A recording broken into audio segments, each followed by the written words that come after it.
Welcome to Fantasy Sports Daily, powered by FantasyGuru.com. Monday through Friday at 12 p.m. Eastern Standard Time, 9 a.m. Pacific. Ray Flowers breaks it all down for you from a fantasy sports perspective.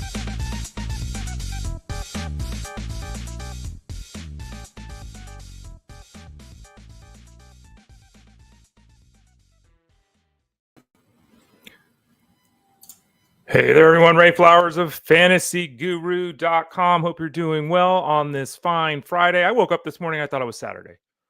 Yeah, I was dreaming that it was Saturday. It's not. So for those of you looking at your calendar and wondering, yeah, it's Friday. I was hoping it was Saturday.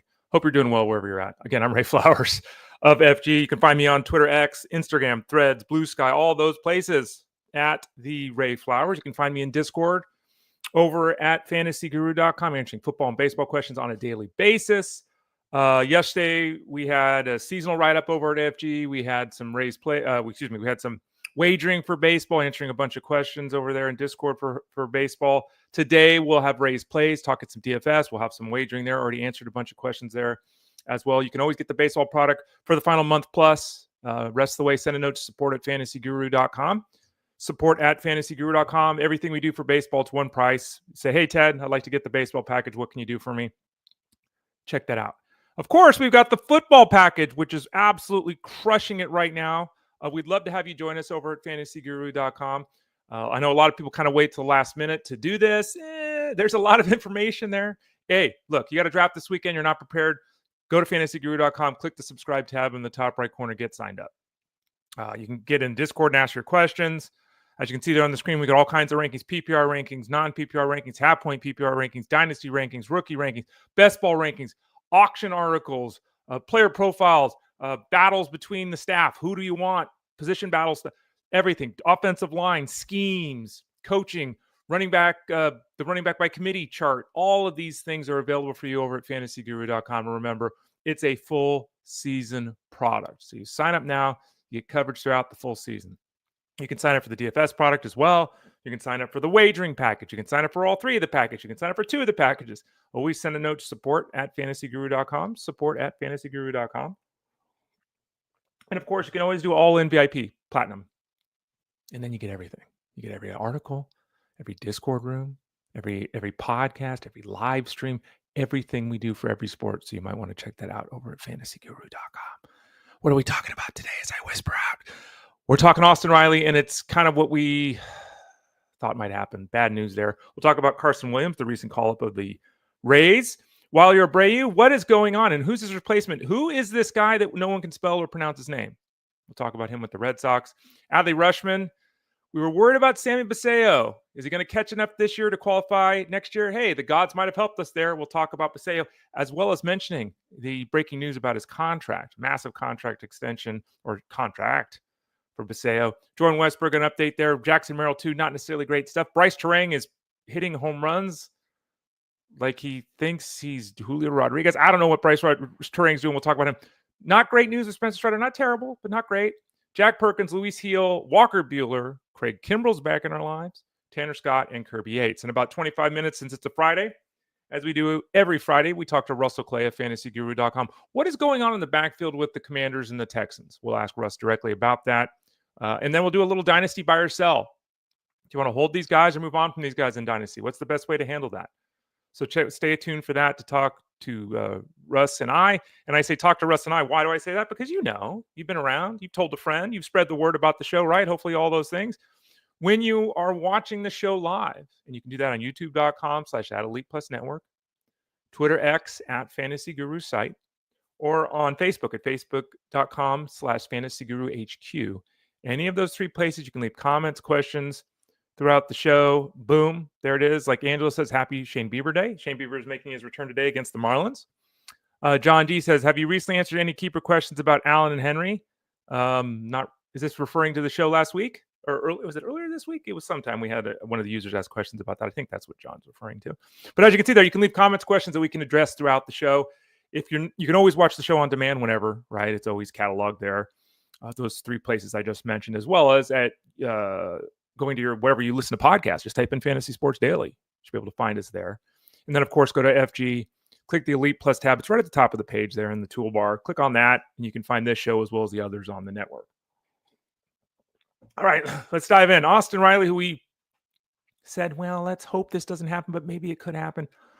It did happen. Austin Riley's done for the year. He underwent core muscle surgery. He's going to miss the remainder of the season. He's obviously dealt with this issue multiple times this season for the Braves. Not great. He ends the year with 16 home runs, 54 RBIs. A very moderate effort for him.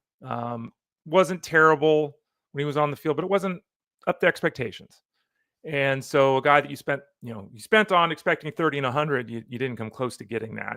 And at least now you don't have to worry about it. Hopefully you've made plans. I'm sure you have to fill in. Nacho Alvarez is up for the Braves in his stead. And, he's been about Nacho Alvarez. He's got a 638 OPS here.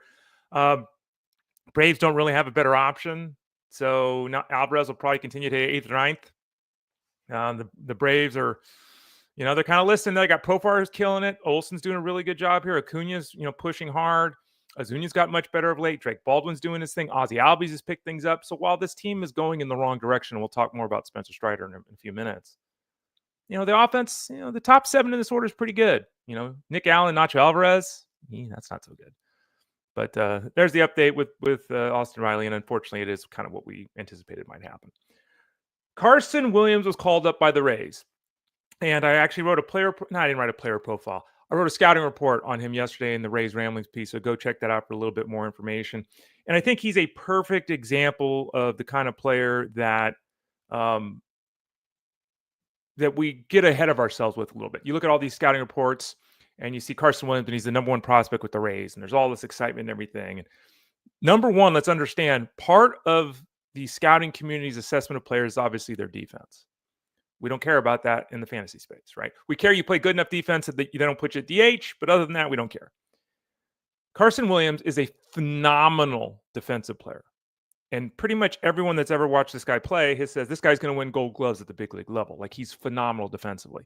That goes a long way to speaking to his player profile. He's not some stagnant first baseman that's, weighs 230 pounds and can't move. He's a dynamite defensive shortstop with a cannon for an arm and a great glove. So that's part of the prospect pedigree that he brings.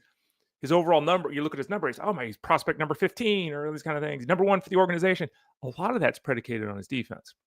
Secondarily, he's got power and speed. That's great. And we love that in the fantasy space as well, right? But he also has problems picking up spin. He has problems deep in the count, and he's got massive strikeout totals. And then third, Ha-Seong Kim was placed on the injured list so Carson Williams could be promoted. It's unclear if the Rays plan on playing Carson Williams every day the rest of the way. If Ha-Seong Kim's back improves, and we're not hearing it's catastrophic in nature, the injury there, could Carson Williams get sent to the bench? Could he be sent down to the minor leagues? For more on Carson Williams, check out the article I wrote yesterday over at fantasyguru.com. Okay. Wilyer Abreu, who's been better than anticipated this season, he's driven the baseball extremely well. He had a solid rookie season last year. And this year, brought a little bit more oomph to the party. He's got a right calf strain. He hurt himself over the weekend. It's another one of those scenarios where it took 4 days to put him on the injured list, which always sucks. So he's on the injured list. We don't know how much time Abreu is going to miss. So it's really tough to get excited about the player that's called up to take his place, though the player that's called up to take his place is a very intriguing player. I don't even know how to spell this guy's name. You can see it there on the screen. I've already put it in my my Word program. I've already put it in the this is how you spell it camp. Add to dictionary because I'm not going to spell this right ever. I'm probably not even pronouncing it right. His last name's Garcia. His first name is spelled really funky. It looks like Metzelplitzik or whatever the guy is from Superman. I forget what I'm trying to say. You know what I'm trying to say if you're a Marvel fan. Or excuse me, a DC fan. Excuse me. Woo, big mistake there.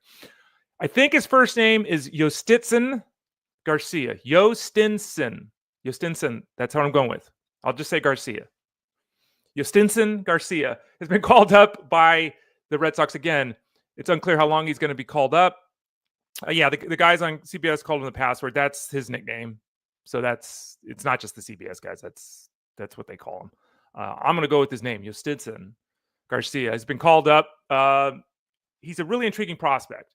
He's one of the better hitting prospects with the Red Sox, who have a ton of young prospects. We've seen most of them. He's kind of the last one of these really high-end offensive prospects. He's got power. He's got speed. He's gained some muscle. He was a thin guy. He's gained some muscle. He's pretty athletic.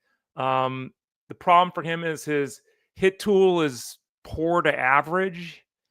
So, he's got the ability at projection to probably hit 25 or 30 home runs and be an everyday player. So that's that's there.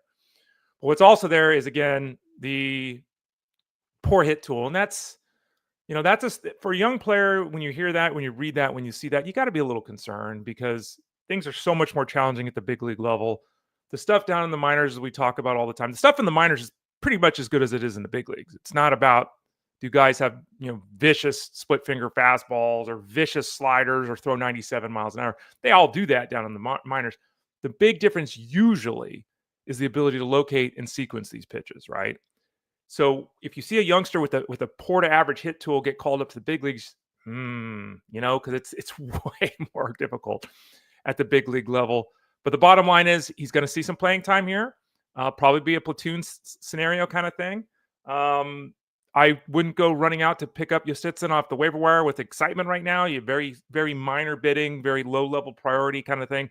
Because again, we just don't have much clarity right now with Abreu being down. And even if we did, there are enough holes in Garcia's game that, don't get overly excited going to the waiver wire to pick him up right now. Adley Rutschman's in place on the 10-day injury list with an oblique strain.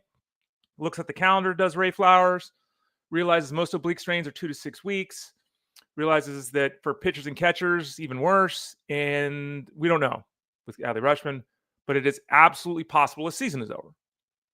Just like with Austin Riley, right? You might just make the decision there that let's move on and get ready to go next season. We talked about Sammy Basallo and said, oh man, this is going to suck because he gets called up so late in the year. He'll be a rookie next year still, which is fine, but he's going to lose that catcher eligibility. We asked it. The gods have answered. For those of you in Dynasty and Keeper Leagues, we're feeling much better about the situation now. It's unfortunate that Adley Rutschman got hurt, but Basallo's got a chance now to get those 20 games played at catcher. We'll see if they play him every day at catcher or not, though. He's still not a strong defensive catcher. It's very difficult as a young player to have that pressure on you to play defensively, to learn the pitching staff, to learn the opponent's batters. They might just want him to play DH and first base majority of the time still. So I don't know if he's a lock to get 20 games. He's probably a lock to get 10. 20, we will see with Basallo. We'll continue again to watch the information here with Adley Rutschman. If he's back in 3 weeks, then Basallo's probably still not getting the 20 games. But if he's out the rest of the year, maybe. Now, the big breaking news today with Basallo is that he's getting ready to sign an extension with the Orioles. He's barely 21 years old. He's got less than 20 plate appearances at the big league level, right? He's about ready to sign a massive contract. The Orioles, according to Jeff Passan, who I don't think ever really misses these things, he's the Adam Schefter of baseball, for those of you that don't know. He's got a contract with them that's going to be 8 years, $67 million. Now, you might say to yourself, well, Ray, couldn't Basallo make more through arbitration? 8 years is beyond arbitration, right? So couldn't he have signed a bigger contract, come the seventh year? Sure. But there is a chance that this deal could also be pushed to $88.5 million. So it could end up being an 8-year, $88.5 million deal if all the incentives are hit. That is the largest pre-arbitration extension ever given to a catcher. And it's, again, the guy's got 20 plate appearances at the big leagues. He could barely drink a beer, at least legally. You and I can debate whether he should have pulled off on this. Maybe he gets $80 million out of this when he could have made $97 million if he'd played the process out. Sure. Maybe he blows his knee up this offseason in a car accident and never plays baseball again. And he still gets $67 million, right? So here we go. We'll see. We'll see what that means long term. But for the bottom line is he's in the lineup every day now. He's going to be, if he's catcher eligible next year, he's going to be flying up, ranking sheets. If he's first base DH eligible, there'll be more trepidation, of course. But he can hit. We've talked about him a ton on the show, and he's getting paid big time, and he really should. And teams do this, right? They worry about getting these youngsters signed and all that. And big fan of what they're doing there with Sammy Basallo. Jordan Westburg, his teammate, still out of the lineup. He's got an ankle issue that he's dealing with. I just realized my mouse is about ready to lose oomph. I have to make some adjustments there. Hopefully my mouse doesn't die here in the middle of the show. That would be terrible. Jordan Westburg remains out of the lineup with that ankle issue. They're still hopeful he's going to be able to avoid the injury list, but he may miss 4 or 5 games. Great help. So we're in that we're in that point too where it's like teams are kind of taking their time with some of these guys, oftentimes because they don't think they're going to take 10 days and they really need them. So they're doing a playoff push or something like that. The Orioles are in no playoff push, but they're just doing this. And, that's a real damaging situation for fantasy owners because, you just don't know what to do. And it's really unfortunate because Westburg has been killing it. He's 7 for his last 15. We talked about him earlier. The last month of time, he's hitting over 300 with an 865 OPS, driving the baseball, scoring runs. He's finally found his groove, back out of the lineup with the ankle issue, and we just don't know at this point in time when he's going to get back on the field for the Orioles. Jackson Merrill's also dealing with an injury issue. He's got a bone bruise and an ankle sprain. We knew about the ankle, but now we're getting the bone bruise information. They don't think he's going to go on the injury list as of right now. It's another one of those scenarios, much like Westburg. The team is kind of trying, waiting, seeing.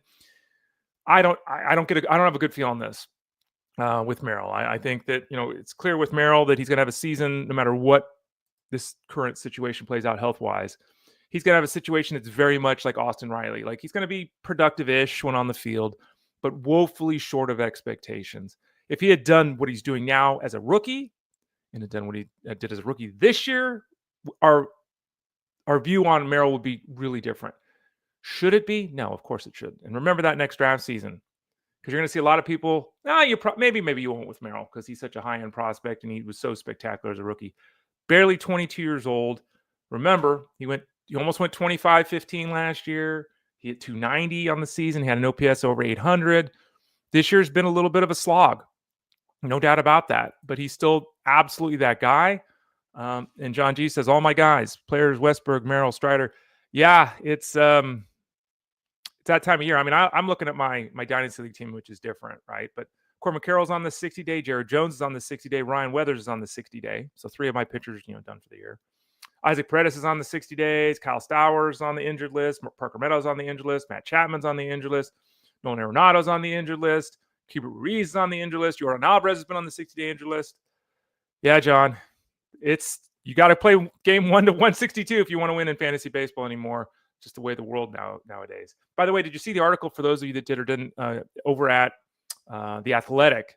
Jason Stark, who's fantastic, wrote an article talking about the fact that while baseball may expand to 32 teams, there's been talk of that recently, right, with Rob Manfred. If they expand to 32 teams, they probably cut the games played down to 156 from 162. So check that out if you're interested over on The Athletic. Brice Turang hit a 2-run home run yesterday, and, we talked about Turang, a month ago, 3 weeks ago, something like that on the show. And we said, look, his bat's been fine, but he's not running, and we really need him to run.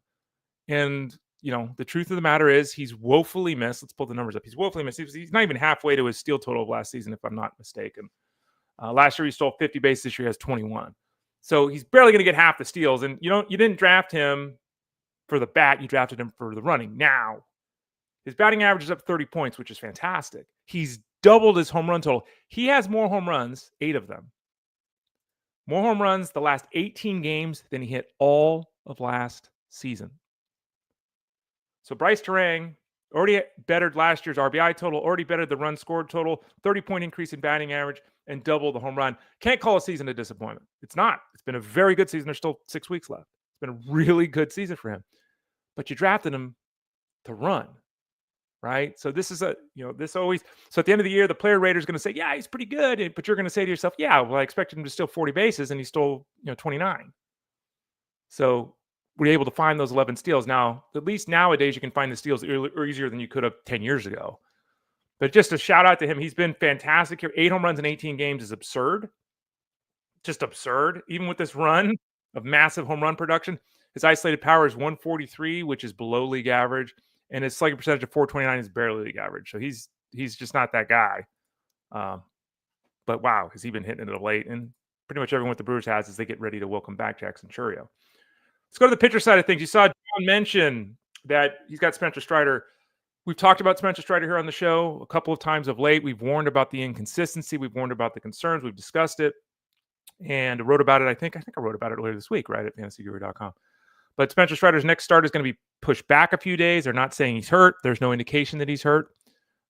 It sounds like he's going to pitch Monday or Tuesday, which would put him against the Mets. The Braves added Cal Quantrill off the waiver wire. If you didn't see that, he was put on waivers. They picked him up. So he's likely to pitch this weekend for the Braves. They're basically sticking him in the rotation, Cal Quantrill, which is pushing back Spencer Strider. No injury again with Strider, but his performance the last couple of times out has been dreadful. He's not the pitcher he was prior to injury. He's not even the pitcher he was earlier this season at the moment. The Braves trying to end the season, I think, with him with some positivity, because the fact of the matter is right now, we got an Adam Schefter note here. Let's see. We got wow. Okay, we'll have to talk. We're going to talk about this anyway. Breaking news right now from Adam Schefter. Let's make sure it's a verified account. It is Adam Schefter. The Commanders are trading Brian Robinson to the 49ers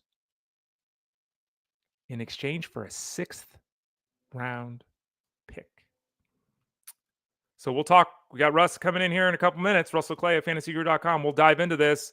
Not great for Isaac Arendo. Not great for Jordan James, obviously. But the Giants get Brian Robinson to be a support piece for when Christian McCaffrey goes down with an injury. So we'll talk about that here in a few minutes. All right, back to baseball. Let me get my screen back up here to make sure I'm not tiny and little. No, we're still good. Next up, after talking Spencer Strider, let me roll back through the list. Who we got up next? Jack Perkins. Jack Perkins has been quite effective. 2 runs allowed in 5 innings last night against the Twins. He's got basically a strikeout an inning here. Does have about a 2-to-1 strikeout to walk ratio, which is not good. It's just not good. But a 1.16 whip, given all his walks, is showing that he's missing the barrel of the bat very well. He's pitched quite effectively. There were some people that thought he'd go to the bullpen. He's been put in the rotation, been effective. We'll face the Tigers next. We'll see. Angela, you've got Jackson, you've got Bill, which is great. The only problem is we heard Chris Rodriguez is going to be the goal line back yesterday. So we'll get into this with Russell Clay here in a minute. Jack Perkins, tough outing next time out against the Tigers, pitching effectively. Not a great matchup to roll him out there, but he was effective yesterday against the Twins. Again, the Twins just, their lineup is not what it once was. Luis Hill against the Red Sox last night gave up 2 runs, 1 earned in 5 innings. All told, that's a good effort. That's a difficult team to pitch to the Red Sox, even with the injuries they're dealing with.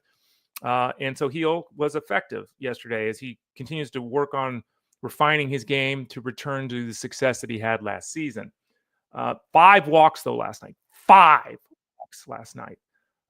He, through his 19 innings, and this is a really small sample size, he's got a 20% strikeout rate, which is bad, 7% lower than last season, a 15% walk rate, which is atrocious, which is 3% higher than last season.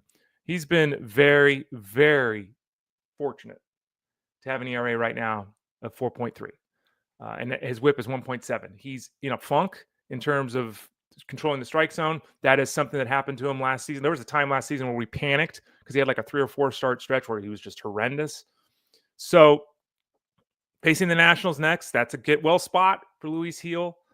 We'll see how he does there, but he's got to strike out, got to miss more bats, got to throw more strikes, and got to be more consistent. And he just hasn't been. But again, positives last night were that he limited the runs against, even though he struggled with everything else against the Red Sox.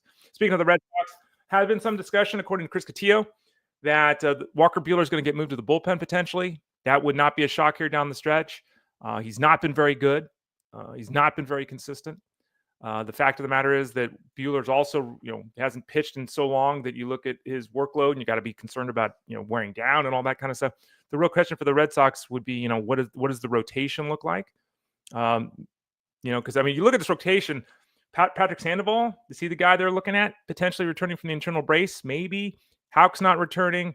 Hunter Dobbins is not returning. Cutter Crawford's not returning. Maybe it's Patrick Sandoval.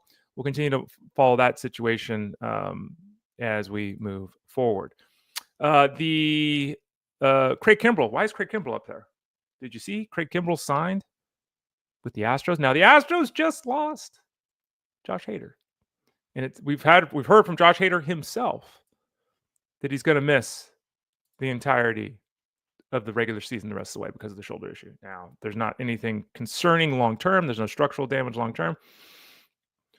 Kimbrel will almost certainly try to work his way into high leverage situations. I can't imagine he would take over the 9th inning from Brian Abreu, given where he's at his career. He does have all that history work in the 9th inning, so it's not impossible to think he gets some save chances this season. But Abreu, I think, is still the guy in the ninth inning. Kimbrel becomes mildly intriguing right now for those people in Solds leagues, because if you look at the top 3 arms with the Astros, 2 of them are lefties, Sosa and Okert right now. So it'd really be nice for them to get another righty in there. So Kimbrel, let's pay attention to, when he gets activated and all that kind of stuff. But in a Solds scenario, maybe Craig Kimbrel offers us a little bit of something. And then a couple of notes here before we talk to Russell Clay of FantasyGuru.com, talk some football with him. Tanner Scott has got an elbow issue. He's been on the injured list. He's expected to rejoin the team today. They are also expecting the Dodgers to hopefully get Kirby Yates back tomorrow. So all of a sudden, the Dodgers bullpen that's been struggling a little bit and everything theoretically gets back their top 2 guys, a lefty and a righty. Scott has been very intriguing this year. There have been moments of dominance. There's been moments of struggle. He's got a strikeout an inning. He's only walked 11 guys all season long. His whip is 1-1. But he's lost some games, blown some saves, that kind of thing.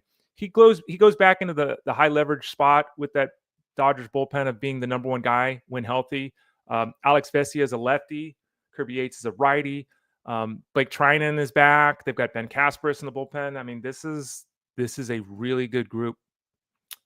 It's a really good group. So we shall see what happens here long term. But I would anticipate in short order, Tanner Scott to start getting the majority or the bulk of the opportunities in the 9th inning. But it's a scenario that we'll keep our eye on. Alex Vesia, by the way, just to give him a shout out, because we've mentioned him. I've written about him a little bit. I think we might have talked about him. And this dude had a 1.8. I mean, let's just pull it up. The last 2 years, Vesia has made 126 appearances, so he's been a modern day workhorse-ish. A 2.2 ERA, a .99 WHIP, and a 33% K rate. That is some banging work. And it's unfortunate that, he doesn't get any saves. He's got 9 saves in that time. Does have 34 holds, but he has been really, really effective for the Dodgers. And he should continue to do so down the stretch. So there's the baseball talk. In a few moments, we'll be joined by Russell Clay. In case you missed it. Oh, Russell's just hopping in now. In case you missed it, we have a trade that occurred. The NFL is making trades. We had a couple of wide receivers that don't mean anything traded. We talked about those guys yesterday. Sky Moore was dealt. We talked about it yesterday with Tyler Beaker. But today we got a running back trade for a team that can't stay healthy, for a team that we know will be effective out of the backfield. And it's really interesting what this move does for the Niners and what the move also does for the Commanders. So before I ramble on and distract you all from the real treat today, which is getting Russell Clay here on the show, I'll talk to you about Russell Clay, who joins us every Friday at about 12:30 Eastern Standard Time. Russell's our Dynasty guy. We'll talk a lot about Dynasty with him here, as you can see there on the screen. A lot of Dynasty questions with Russ. We'll break down this trade that just happened, Brian Robinson to the 49ers. What does that mean for the Niners? What does it mean for the Commanders? On Tuesday nights on the live stream, Russell Clay is usually there, usually hosting things 7 o'clock Eastern Standard Time. He's always with us on Fridays at 12:30 Eastern Standard Time here on Fantasy Sports Daily. He's in Discord answering questions all the time. He's writing articles. He's up in the Dynasty rankings, and he's even on TikTok. I saw him on TikTok that night. He looked fancy. He had a nice shirt on. He was talking to folks. He was adjusting the rankings, kind of live streaming it as he was doing it. So check that out as well. He is Russell Clay of FantasyGuru.com. So let's bring Russ into the show. Russ, your face is way too small. There you go. How you doing today, Russ? What's going on, Ray? How's it going? It's going okay. I thought we were just going to have a boring conversation about some things I wanted to talk about, but the football world said, no, let's have a trade and let's talk about it. As I noted, Brian Robinson, the running back of the Commanders, has been dealt to the 49ers in exchange for a 6th-round pick, which is a nothing pick. Let's talk about the Niners side of things first. Brian Robinson has no value with the Niners, right? Like, the only time this matters at all is when, and it will happen, when Christian McCaffrey gets hurt. Even then, when he gets hurt, Brian Robinson's not a third down back, so the Niners will have to do something on third downs. What does this do to Brian Robinson's short and long-term value being traded to the 49ers? Well, we wanted Isaac Guerendo to be more than he was. And this is more confirmation that, okay, they drafted Isaac Guerendo 4th round. He has the athletic sliders all the way up. He has the raw talent sliders all the way up. But ever since Wisconsin and Louisville, the guy has never been able to stay healthy. So our theories of what he could be are probably true, but this is confirmation that, okay, we cannot rely on this guy. We brought in Jordan James, which is fun. Maybe he's not ready to be the guy. I saw he popped up with some injuries as well. I would say he might have some value, maybe as a goal line back, maybe as a pure handcuff, but over the last year, we have no confirmation Garendo can handle anything more than maybe 5 to 10 touches a game. So if McCaffrey does go out, it's not going to be good. So I see the logic there. In a 6th, as you mentioned, really nothing. By the way, Russ, how you doing? I just jumped right. I was so excited. I just jumped right into it. How are things? Yeah, I'm good. Good to talk preseason and get into the season. And not much changes for me this time of year. I'll be honest. Right. My conviction is my conviction, and I'm sure we'll talk about Krosky Merritt in a second. But I feel like this is a time where a lot of people are fiddling with their rankings, and I look at it and I go, I've made more mistakes this time of year historically by moving players than keeping them where they are. So this is an interesting time of year for me at this point. Let's talk about Bill. Let's talk about the Commanders' backfield. Everyone's excited about Bill. For those people that don't know, it's not Ja'Cory Krosky Merritt. It's Bill Krosky Merritt, I guess. I don't know. These guys change their names all the time in all the sports. It's really fun. Or I love it when they say all of a sudden they're the third or junior, even though their child is 4 years old, or their dad is 106 and never played sports. Anyway, I'm the third. I never put Ray 3 on the back of any of my jerseys. But anyway, what is going on with the Commanders here? Because everyone is JCM, Bill. Everyone's all in. They're all in. They're excited. I've already seen the comments this morning. People are getting super excited. Austin Eckler is still there. We're still hearing that Austin Eckler is going to be utilized on third downs. We got a report yesterday from the head coach of the Commanders who said Chris Rodriguez is likely to be the goal line back. We can all get excited about Bill, but if he's not catching passes and he's not at the goal line, are we too excited about JCM? Here's my thing. There was a group of people who was in on this early, kind of like a band when they were locally touring. There were people that had the t-shirts. They saw him in person 5 times. Well, those tickets were free. Now you're getting me over here and I got to pay $200 a ticket to see this band. And I'm saying, you know what? I don't want to go. I'll watch them on YouTube. I'll enjoy it, but I'm not doing this. I'm not doing what this is going to cost. It's way too expensive. I will give a shout out to anyone drafting Krosky Merritt in the 20th round when you could have. Right. Even in the 18th, 16th rounds, if you were getting them there, shout out to you and you win. And especially those in Dynasty who are getting him off waivers or wherever, those were the winners of this. Kind of like Isaiah Pacheco a few years ago, before his hype train really got rolling. And if we remember, Isaiah Pacheco had one of the best 7th round rookie seasons for a running back ever, and he still was not very fantasy relevant. Mm-hmm. So you just have to keep in context, he could have an amazing late round running back year and it could still not hit what we want. You mentioned Chris Rodriguez, more investment from the organization than what Krosky Merritt currently has. So I like him. I do think he's going to play. I do think he's going to have some fantasy relevant moments. I missed the early portion of the buying. I'm not in now. And my stance is if it hits, it hits, and I will applaud all those who got him, but I'm out. Russell Clay of fantasyguru.com joins us every Friday at about 12:30 Eastern Standard Time. We got another scenario to talk about in the backfield, and that's the situation with the Texans. In this situation, we know who the participants are. We just don't know how they're going to be utilized. Joe Mixon is still uncertain to play in week 1. It's not quite to the level of Najee Harris, but we really don't know what's going on with Joe Mixon. The PUP list has been mentioned as a potential here with Joe Mixon. We've got Nick Chubb and Dameon Pierce, basically the 2 threes, which it sounds like early in the year are going to have some run here. So what are you doing with this backfield? Chubb going up draft boards, Mixon's going down draft boards. Is that the right way to play it? This is a total fade for me. Initially this offseason, I was interested in Woody Marks before they brought in Nick Chubb. And now I'm just looking at all this saying, all right, we don't know when Mixon's going to be back. As much as I want to fade Mixon, he has a good back. I know he's older and doesn't have quite the same juice, but he is a volume guy, and he will probably continue to take that volume when he gets back. So the answer is probably really boring. Nick Chubb gets 18 carries for 64 yards and maybe a touchdown, right? Like right. We're looking at the boring stuff.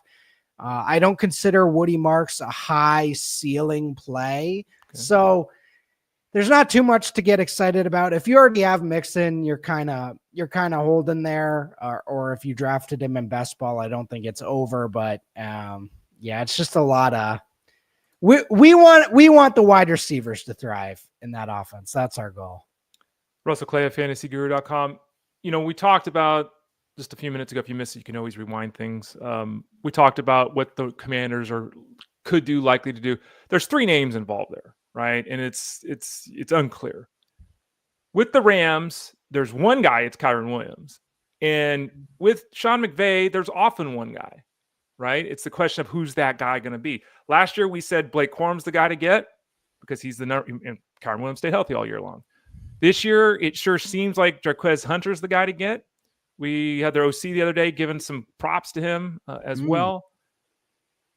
Hunter's one of those guys that, you can pick off at the end of your draft, but I think he's really important because there's a chance if Kyren Williams goes down that Hunter's seeing 65-70% of the touches out of this backfield, maybe more. At least that's how it could be if we use history as a guide. What do you think about Jarquez Hunter this year? Here's our guy that's still touring locally that we can afford the tickets to the show here. Right. I like Hunter. I have since Auburn. Underrated prospect profile due to the offense he was on. I do think Corum would be annoying if Kyren went down, but it would not surprise me at all if Hunter becomes the main handcuff there. Really good player. So I do like him. Super cheap. The only problem is for a redraft league with 14 to 16 roster spots, do you really want to roster him right now? I would have him as a priority waiver guy where he's out there, but I'm going to, even if I see a slight ankle hitch for Kyren, I'm going to be picking up Hunter. One more situation before we dive into some Dynasty talk with Russell Clay, who's our Dynasty guy at fantasyguru.com. Roman Wilson. The Steelers obviously need depth at the receiver position behind DK Metcalf. Continue hearing a bunch of glowing reports from Roman Wilson from beat writers, and there's a really positive vibe around Roman Wilson. And then Aaron Rodgers went on a extended, this guy's the shit discussion. Like, Roman Wilson's going to be a thing. Roman Wilson's going to be a thing. I got to make Roman Wilson better. We're going to make Roman. He basically said Roman Wilson's going to become, a Pro Bowler, and he's going to help him do it. Now, again, Aaron Rodgers says a bunch of things, and who cares? But if your quarterback who's going to the Hall of Fame says, you're the guy, I need you, I believe in you, I'm going to help you. He doesn't have a history of utilizing young guys much, but the Steelers don't really have a choice. So where are we at with Roman Wilson? If we're looking at on this Steelers offense, who's the Greg Jennings, Donald Driver type to emerge, it's going to be a guy like Roman Wilson. We all collectively gave up on Roman Wilson a little early. I think third round pick last year, profiled as a really nice slot intermediate guy out of Michigan. And last year he got hurt and he never really got to play. And even if he did play, it wouldn't have mattered much with that Russ Wilson Fields situation going on. So we all gave up way too early. I liked Roman a lot as a rookie draft pick last year. So I have some end a roster spot Roman Wilson's right now. I'm pleasantly surprised.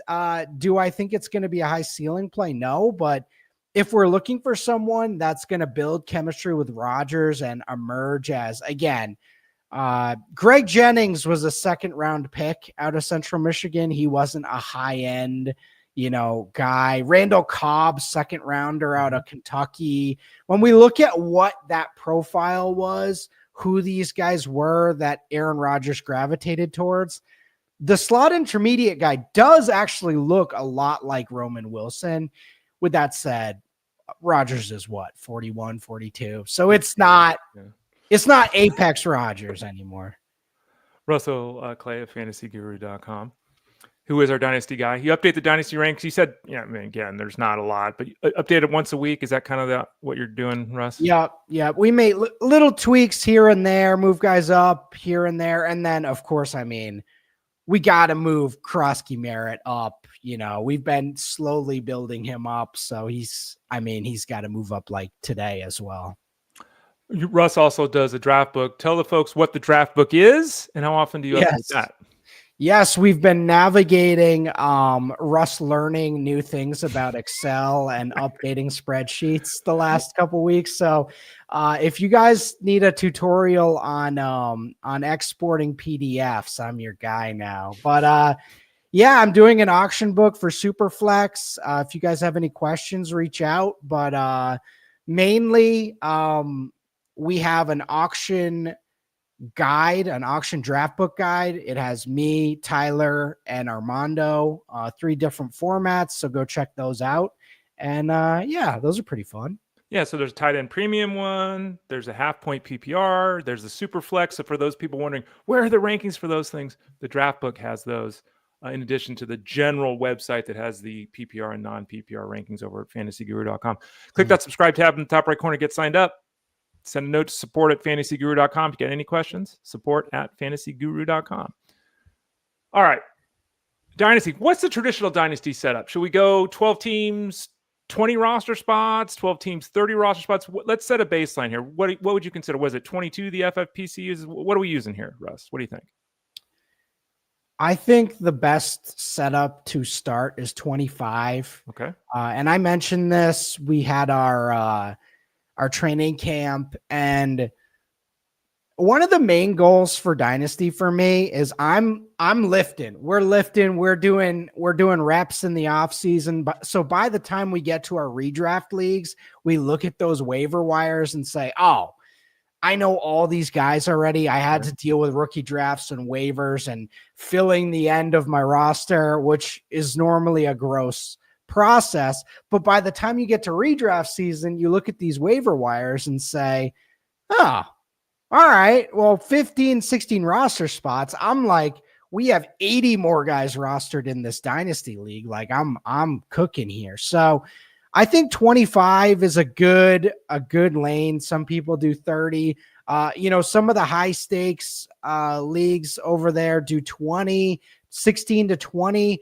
That feels more like a keeper league than a Dynasty to me. But it's a different format in its own right, and it is a fun format over there. All right, so that's kind of the baseline we're going to go with here. And what I thought I would do is I'd ask you a series of questions, Russ, about guys. Because again, we all want him in a Dynasty. Yeah, but let's be baseline. Let's be honest about this. Let's do some buy or sells. Everyone's going to say they want the talent of Anthony Richardson. Sure. Are you buying or selling though? Is it completely dependent upon who you got at quarterback? Are you taking a chance no matter what? Have you seen enough? What are your thoughts on Anthony Richardson? Have I seen enough? Absolutely. Okay. I've been done for a while. I gotta say, we're not always right, but I was hot on this Daniel Jones thing from early on. It was just so inevitable. They bring in a guy who is a starter for 6 seasons, and he's not going to beat out Anthony Richardson. I know that sounds silly because Richardson was a top 5 pick, but if we've paid close attention, the talent has been there forever. So will I roster Anthony Richardson in a Dynasty league in the hopes that he gets out there so I can trade him? Sure.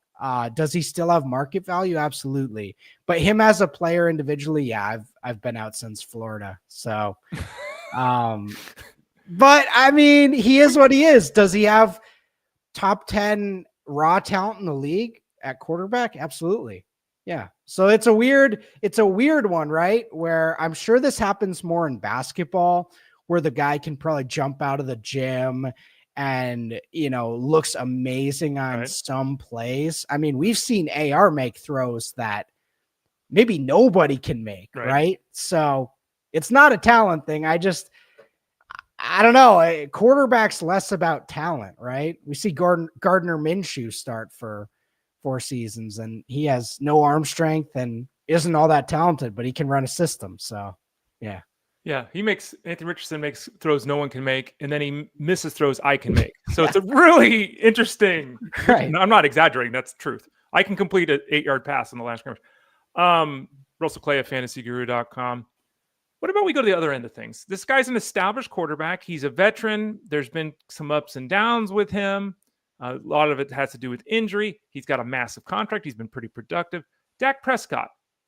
Like, where are we at with Dak Prescott? Is he more of a buy or a sell to you? Because I think we really know who Dak Prescott is, and it's a pretty good quarterback, but he's not as athletic as he once was. He doesn't run like he once was. There is that injury component here. And if everything goes right, he's quarterback 7, right? If everything goes wrong, he's quarterback 13. He's kind of, so what do you think with Dak Prescott? I like Dak. He is what he is at this point, and you can get a bunch of fantasy relevant seasons out of him. Great supporting cast. And we've seen him throw for huge volume before. So I like him. He's not what he was in, 2016, 2017, when him and Zeke were, both running all over the field. So that's a different stage of his career. But overall, I do like Dak this year. I think he's got Lamb and Pickens is a really nice combo for fantasy upside. Even if, Pickens is getting defensive pass interference instead of receptions, those are still scoring drives. So I do like Dak this year. I think he's going to be fine. There's always going to be that market for Dak, though. I feel like there's always people who are going to draft him. So I don't know if you're getting a full buy low, but I like where he's going. Russ, what about this guy who's got a fantastic name, which obviously means he's a great human being and football player, Zay Flowers? He's the number 1 receiver on his team. We know that. He's got a pretty high floor. I don't know if there's any ceiling. I don't know if there's another level here. In fact, I don't think there is. Not a big guy. So it's kind of like, yeah.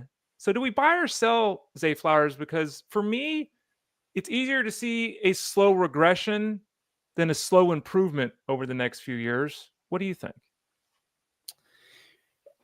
He is following in the footsteps of DJ Moore and Amari Cooper, where first round picks, really good talents, good fantasy seasons, will have more, is going to have a long career. I think he's proven, even if things don't end up being high ceiling in Baltimore, someone's going to pay him in free agency. So good player.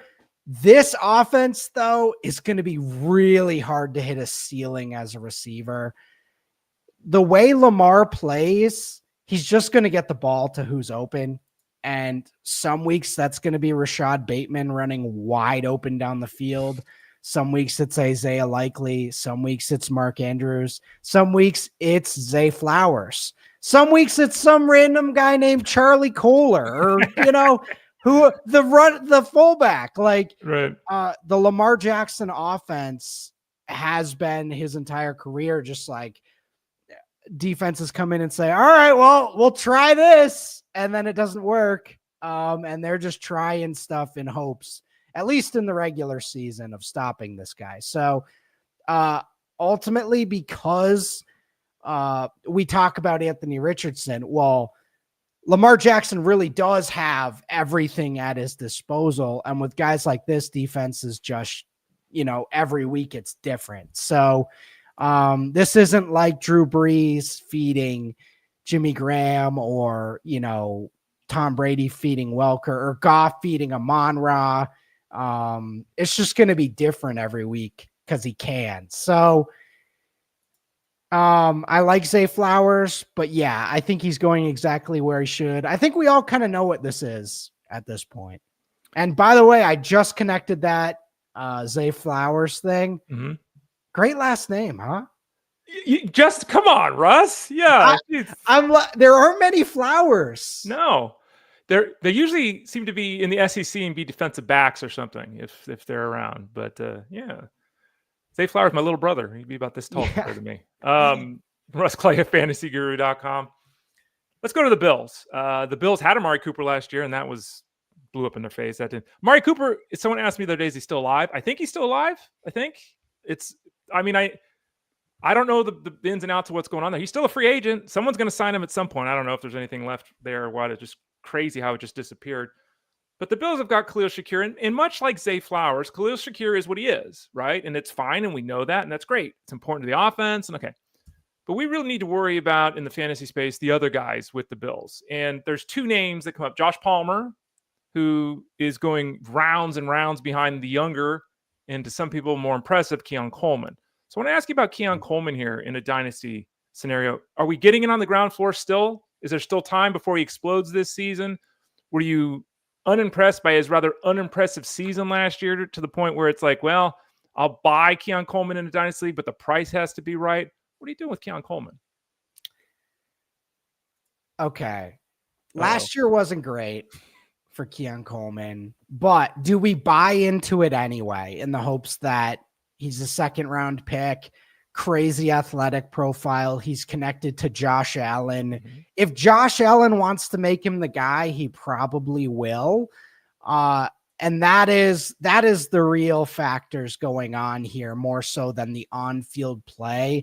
And a part of using draft position is, all right, I'm going to bank on something that wasn't on the field last year happening. So a guy like Devontae Parker, right, who was most known for injuries and coaches saying bad things about him through his first 4 seasons. And then out of nowhere, it clicks. He gets Ryan Fitzpatrick. He gets a coach that's going to start him. All of a sudden, he has a 1,200-yard season, right? Mike Williams, same thing. These both are deep threats that nobody really wanted. You know, Mike Williams, redshirt rookie season, doesn't really look that great. And then boom, he's catching 10 touchdowns from Phillip Rivers. So if we're looking for just an out of nowhere, there's no real reason to buy, but we're going to buy anyway guy, it's Keon Coleman, purely for the fact that he has Josh Allen. He has an offense that needs someone like him. And there's an imprint of second round pick. They have a lot invested in him. If he starts to show any signs, they may feature him. So yes, I am buying. It's a lot cheaper this year, but I also know like there could just be air. Like it could just be a complete whiff. So you're swinging. That's who was that Reds guy back in the day, Ray?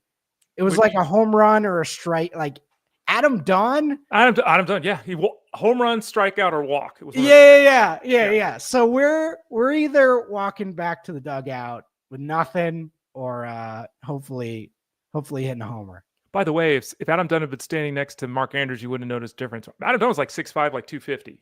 Really? Yeah, he was a big dude. Yeah. Yeah. Russell Clay at fantasyguru.com joins us every Friday about 12:30 Eastern Standard Time. Isaiah Bond signs with the Browns. Mm-hmm. You're the dynasty guy. Talk us through it. I don't know. That's every year we see something new. We have this NIL era now where Isaiah Bond was kind of shifting around from Alabama to Texas. Then he gets this weird off-field thing. Talent's clearly there, goes undrafted. And now, I was in a live the other day, and there's this Browns fan that comes in and goes, Isaiah Bond's the guy. He's moving. He's going to be the 2. And Cedric Tillman's hurt. And I'm like, whoa, hold on. I don't know what to do with all this. So this is new. I would say if you can get Bond for nothing right now in a dynasty or pick him up off waivers, great. But if some Browns fan comes in as like, hey, give me a future first for Isaiah Bond, we're going to politely decline. And then he's going to keep telling you Joe Flacco's in and he's going to be the starter. You just listen, you say, that's great, man. And I hope the Browns do well this year. And then you move on, right? Because they need something this time of year. Nah, jokes aside, he does have the talent, but it's not something I'm huge on yet.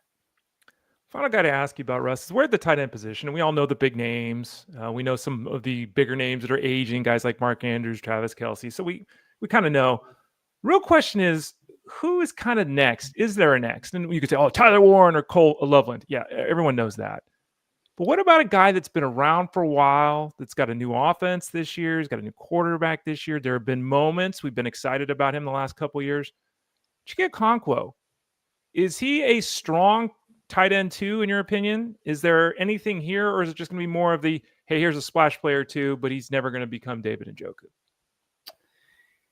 Yeah, so I wasn't a huge Chig Okonkwo guy, but last year he looked pretty good, and they didn't bring in a full replacement this year. So you look at Cam Ward, and if Cam Ward is good, this is much like CJ Stroud a few years ago. You have to be good first. So CJ Stroud, walking into that season, we all thought, I don't want to speak for everyone. I don't remember exactly where you were at, Ray, but we all kind of thought that Texans team was going to be horrible. And then they just came in and he was so good that all of a sudden they were competing for playoffs and winning games. So I don't think this Titans roster is good. In fact, I think it's really bad.